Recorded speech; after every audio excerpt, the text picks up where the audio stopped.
नमस्कार दोस्तों, मैं हूं घनश्याम और आप देख रहे हैं learn technical analysis by Ghanshyam tech. दोस्तों, मैंने कुछ दिन पहले यानी लास्ट फ्राइडे को मैंने एक स्ट्रेटजी डाली थी, जिस स्ट्रेटजी पे मैं प्रैक्टिस कर करके मैंने अपने जॉब को क्विट किया था। तो उसका ये सेकंड पार्ट है।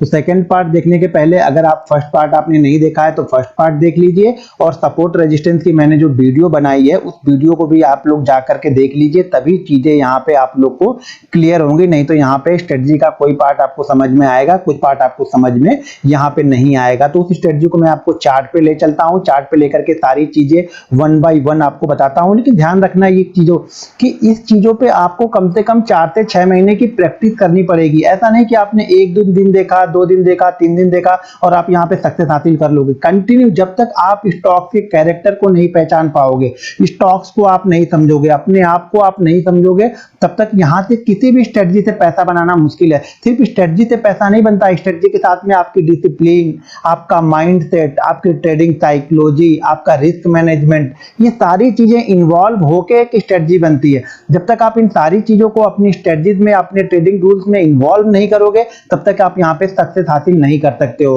तो नेक्स्ट मंडे से आपको इस स्ट्रेटजी को फॉलो करना है। कंटिन्यू आप इसको 1 महीने फॉलो कीजिए। 1 महीने में कम से कम इससे आपके 50 से 60 ट्रेड लीजिए और फिर आप एनालिसिस कीजिए कि इसमें क्या गलत है, क्या सही हो रहा है। पहले 50 या 60 ट्रेड आप सही जगह पे लेना स्टार्ट नहीं कर दोगे ना, सही जगह पे आप निकल पाओगे। तो चीजों को धीरे धीरे जैसे जैसे आपके पास एक्सपीरियंस होगा, सारी चीजें आप समझ जाओगे कि कौन सा स्टॉक किस तरह की मूवमेंट करता है। तो उस हिसाब से आपको ट्रेडिंग डिसीजन लेने में इस स्ट्रेटजी में आसानी होगी। तो स्ट्रेटजी को कंटिन्यू देखिए, इसको फॉलो कीजिए। चलिए मैं आपको चार्ट पे ले चलता हूं।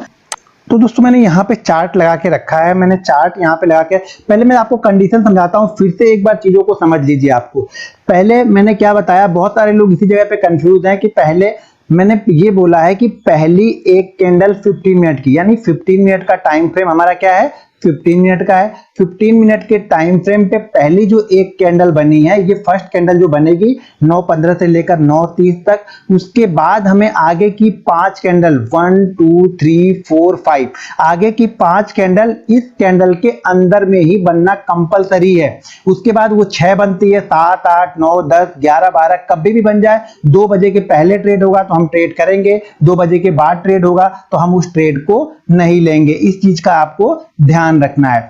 क्या मैंने बोला कि यहां पे पहली कैंडल बनेगी और पहली कैंडल के अंदर में आगे की 5 कैंडलें बनेंगी, यानी आगे की 5 कैंडल 1 2 3 4 5 कैंडल के बाद 6 भी बन सकती है, 7 भी बन सकती है, 8 भी बन सकती है, लेकिन 5 से कम बनेगी तब हम उसको फॉलो नहीं करेंगे। ये पहली कंडीशन है। दूसरी कंडीशन ये है कि ये ध्यान रखना है कि डेली चार्ट पे स्टॉक किसी सपोर्ट रेजिस्टेंस के आसपास ना ट्रेड कर रहा हो। क्या हो रहा हो, सपोर्ट रेजिस्टेंस अगर आपने नहीं देखा है तो जाके देख लीजिए कि हम कब सपोर्ट या रेजिस्टेंस मानते हैं। तो यहाँ पे ये स्टॉक क्या है, ट्रेंड में है, यानी ये स्टॉक अप ट्रेंड में है यहाँ पे, और यहाँ पे ये सपोर्ट रेजिस्टेंस, ये देखिए 2 दिन के सपोर्ट रेजिस्टेंस को हम फॉलो नहीं कर रहे हैं। यहाँ पे एक लंबा सपोर्ट रेजिस्टेंस, या फिर ये जो एक ही जगह पे अगर ये 7-8 दिन भी ट्रेड करते रह जाएगा तो भी हम इसमें ट्रेड नहीं करेंगे। तो यहाँ पे ये स्टॉक क्या है, यहाँ से निकला, देखिए 451 से निकला, 451 से लेके हम ट्रेंड में है, 499 तक गया। अभी हम यहाँ पे एक ट्रेंड में है, तो यहाँ पे ये कैंडल बनी, ठीक है। अब यहाँ पे हमने देखा कि 15 मिनट की कैंडल पे ये सेटअप बन गया हमारा। यहाँ पे सबसे तीसरा पार्ट जो इंपॉर्टेंट, जो तीसरा रूल इंपॉर्टेंट है, वो ये है कि पहली कैंडल सबसे छोटी होनी चाहिए। मान लीजिए आपके स्टॉक सिलेक्शन में यहाँ पे 13 स्टॉक्स, 14 स्टॉक्स या 15 स्टॉक्स अगर निकल के आते हैं, तो ये ध्यान रखना है कि जो हमारी पहली कैंडल है ये सबसे छोटी जिसमें होगी हम उसको ट्रेड करेंगे। अब मान लीजिए कई में क्या होता है 3% की, देखिए आप मतलब 3%, 4%, 5% के, तो ये ध्यान रखिएगा अगर 1.5% से भी छोटी, मान लीजिए आप उस 3, आपको पहली बात तो सेलेक्ट करने हैं 3 स्टॉक, तो आपको 3 स्टॉक सेलेक्ट करने हैं। 3 स्टॉक में वो 3 स्टॉक सेलेक्ट करने हैं जो आपकी वॉच लिस्ट में सबसे छोटी कैंडल बनी हो। सबसे छोटी कैंडल का मतलब ये होगा कि परसेंटेज वाइज, मान लीजिए कभी क्या होगा, कोई कैंडल 2% की बनी होगी, कोई 3% की बनी होगी, कोई 5% की बनी होगी। तो हमें जो सबसे छोटी कैंडल बनी है परसेंटेज वाइज, उसको हमें सेलेक्ट करना है। देखिए यहाँ पे 3 कंडीशन है। पहली कंडीशन मैंने क्या बताई कि 50, देखो चीजों को समझ लो, मैं एक ही बात 2 बार 3 बार रिपीट इसलिए करता हूं कि आप लोग को चीजें हैमर हो जाए, यानी आपके दिमाग में चीजों पूरी तरह से, मैं एक ही बात को 2 बार 3 बार इसलिए रिपीट करता हूं कि आपको चीजें पूरी अच्छी तरह से, देखिए मैं एक ही बात को 2 बार 3 बार रिपीट करता हूं कि आपको जो चीजें मैं बता रहा हूं वो पूरी अच्छी तरह से आप लोग को समझ में आ जाए, तभी आप इसको ट्रेड करें। पहली कंडीशन हमारी क्या है, पहली कंडीशन ये है कि स्टॉक्स क्या हो, पहली कैंडल जो बनी है 15 मिनट की, ऐसा स्टॉक सेलेक्ट करना है जिसकी पहली 15 मिनट की कैंडल के अंदर में आगे की 5 कैंडलें बने हो, उसके आगे 6 7 8 9 बनता है, कोई दिक्कत नहीं है, जितना ज्यादा बनेगा उतना अच्छा है। सेकंड ये है कि स्टॉक किसी सपोर्ट और रेजिस्टेंस के पास ना हो। सपोर्ट रेजिस्टेंस अगर आपको नहीं आता है तो पिछली वीडियो जाके देख लीजिए सपोर्ट रेजिस्टेंस वाली, जिससे आपको वो चीजें क्लियर हो जाएंगी। तीसरी चीज ये है कि स्टॉक, वो ही स्टॉक सेलेक्ट करना है जिसकी 15 मिनट की कैंडल परसेंटेज वाइज सबसे छोटी हो। यानी आपकी वॉच लिस्ट में 100 स्टॉक्स अगर आपने डाले, मिनिमम 100 स्टॉक्स तो आप डाल ही लो अपनी वॉच लिस्ट में, 100 स्टॉक्स में से उन स्टॉक को सेलेक्ट करना, उस 3 स्टॉक को सेलेक्ट करना है जिसकी जो रेंज है वो सबसे छोटी रेंज है। तीसरी चीज आपको, चौथी चीज आपको 3 स्टॉक सेलेक्ट करने हैं और तीनों में ट्रेड करते हैं। अगर तीनों में ट्रेड बना है तो हमें तीनों में ही ट्रेड करना है।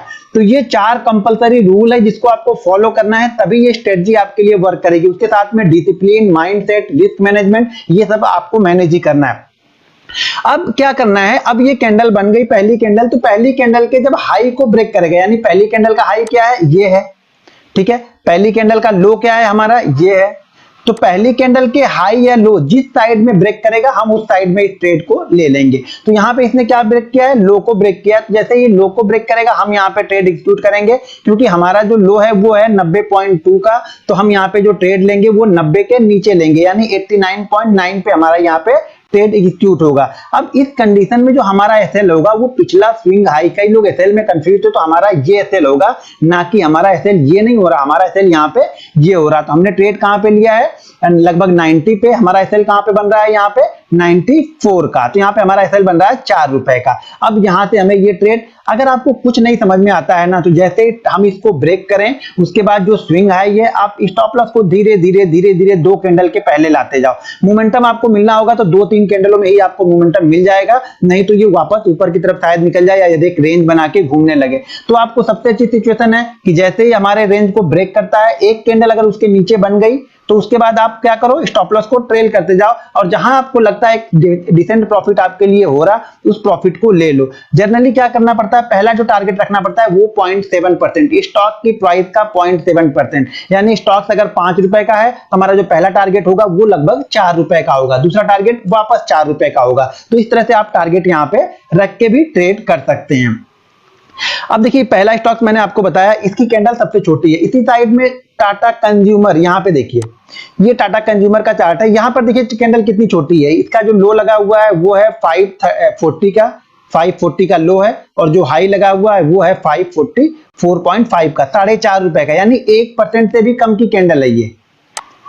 मैं क्या बोल रहा हूं कि देखिए जितनी छोटी कैंडल होगी उतना अच्छा आपको रिटर्न होगा और आपका स्टॉप लॉस भी उतना कम होगा। और पहली बात क्या होगी, मान लो अगर स्टॉक ने 4% की पहली कैंडल बना ली तो भाई वो दिन भर में शायद 4% की मूव करता है, और 4% की पहली कैंडल बन गई तो वहां पे हमारे लिए बचा क्या, नंगा नहाएगा क्या और निचोड़ेगा क्या, 4% की तो पहली कैंडल में ही मूव हो चुकी है। तो उसको हमें दूर रहना है, सबसे छोटी परसेंटेज वाइज जो कैंडल बनी है उसको हमें सेलेक्ट करना है। तो यहाँ पे देखिए टाटा कंज्यूमर में बनी, टाटा कंज्यूमर ने ब्रेक कहां पे किया, यहाँ पे लगभग 1 बजे के लमसम में इसको ब्रेक किया, और ब्रेक करने के बाद हमारा एसएल कहां पे लगेगा, ये एसएल नहीं होगा, अब हमारा एसएल ये होगा जो swing low, sorry swing high, जो पिछला हाई लगा है वो हमारा एसएल होगा। तो यहाँ पे एसएल हमारा होगा 544 का, हमने ट्रेड लिया है 539.80 के नीचे। तो यहाँ पे अगर नहीं समझ में आ रहा तो जैसे 2 कैंडल हमारे इसके नीचे ब्रेक हो गई, एक कैंडल, आप कैंडल के 1 कैंडल या 2 कैंडल के हाई के ऊपर स्टॉप लॉस को ट्रेल करके भी ला सकते हो, या फिर पहला टारगेट मैंने बताया कि 0.7 का, और फिर दूसरा वापस फिर 0.7 उसको प्लस कर दो उसमें,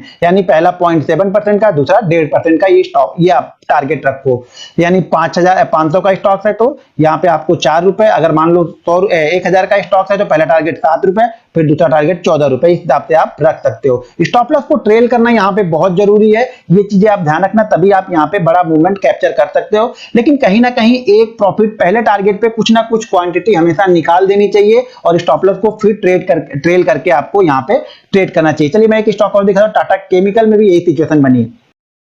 अब टाटा केमिकल में यहाँ पे देखिए, टाटा केमिकल की यहाँ पे क्या है, 296 का इसने लो लगाया है, हाई इसने लगाया है 298 का, यानी 2 रुपए की कैंडल है। स्टॉक कितने का है, 300 का, तो यानी 1% से भी कम की कैंडल है। तो यहाँ पे देखिए 1% से कम की निकला, 298 के ऊपर निकला, यानी 298.10 पे हम ट्रेड करेंगे तो हमारा पहला टारगेट क्या होगा, लगभग स्टॉक्स का 0.7%, लगभग ₹1.25। तो यहाँ पे ऑलरेडी इसने ₹2 के मूवमेंट ऑलरेडी कर दी, मतलब ₹3.50। और ₹3.50 के पास ये कल भी घूमा था, तो ये भी हमें नजर बना के यहाँ पे रखनी पड़ती है। तो ये देखिए यहाँ पर भी हमें एक टारगेट यहाँ पे मिल के आया। लेकिन ये आइडियल सिचुएशन है। एक आइडियल सिचुएशन, सबसे अच्छी आइडियल सिचुएशन क्या होगी, अगर कोई कैंडल इस तरह से बनी हो। देखो स्टॉक समझाने के लिए बता रहा हूं, उसको हम ट्रेड नहीं करेंगे, क्योंकि मैंने पहले बताया है कि इस स्ट्रेटजी में हम ₹50 से नीचे का और 10,000 के ऊपर के स्टॉक्स को ट्रेड नहीं करेंगे। लेकिन समझाने के लिए बहुत अच्छी कैंडल बनी थी, इसलिए मैं समझा रहा हूं। यहाँ पे देखिए हुडको, ये देखिए हुडको का स्टॉक्स है। यहाँ पे मैं आपको समझा रहा हूं। यहाँ पे देखिए ये पहली कैंडल देखिए हमारी ये है।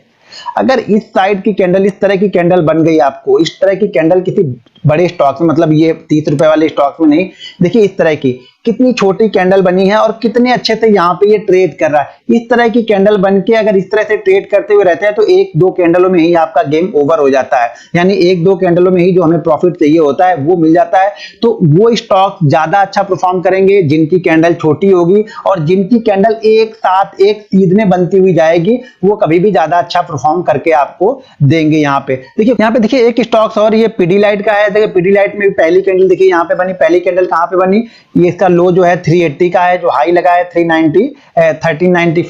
देखिए इसका भी जो लो लगा है वो 1380 का है, और इसका जो हाई लगा है वो 1394 का है। तो यानी ₹15 की कैंडल, लगभग 1% के आसपास की कैंडल ये भी बनी है, क्योंकि 1400 का स्टॉक है। तो देखिए 1% की कैंडल बनी 95 पे। इसने का हाई कितने का मारा, 8 का मारा। तो लगभग इसने भी हमें 1% का मूव तो बड़े आराम से इसने दे दिया है। ये स्ट्रेटजी थी जिससे मैंने अपने जॉब को क्विट किया, और एक स्ट्रेटजी और थी। तो 2 स्ट्रेटजी के साथ में मैंने अपने जॉब को क्विट किया था। तो पहली स्ट्रेटजी मैंने आप लोग को बता दी, समझा दी, लेकिन चीजें कब समझ में आएंगी, जब आप कंटिन्यू इस पे प्रैक्टिस करोगे, और मिनिमम 100 ट्रेड लेने के बाद ही आप डिसाइड कर पाओगे कि ये आपके लिए वर्क कर रही है या नहीं कर रही है। दूसरी स्ट्रेटजी मैं आपको नेक्स्ट फ्राइडे को डालूंगा, तो उसको भी ध्यानपूर्वक आप लोग देखिएगा। और शायद ये 2 स्ट्रेटजी, देखिए सिर्फ स्ट्रेटजी से कुछ नहीं होगा, मैं बार बार बोल रहा हूँ, स्ट्रेटजी से खाली कुछ नहीं होगा। इसके साथ में आपको risk management, discipline, money management और इंतजार, सबसे बड़ी बात है ना, इंतजार करना पड़ता है। आप देखोगे तो इसको 10:45 से, लेकिन ट्रेड शायद 1:30 बजे मिलेगा, किसी में 12 बजे मिलेगा, किसी में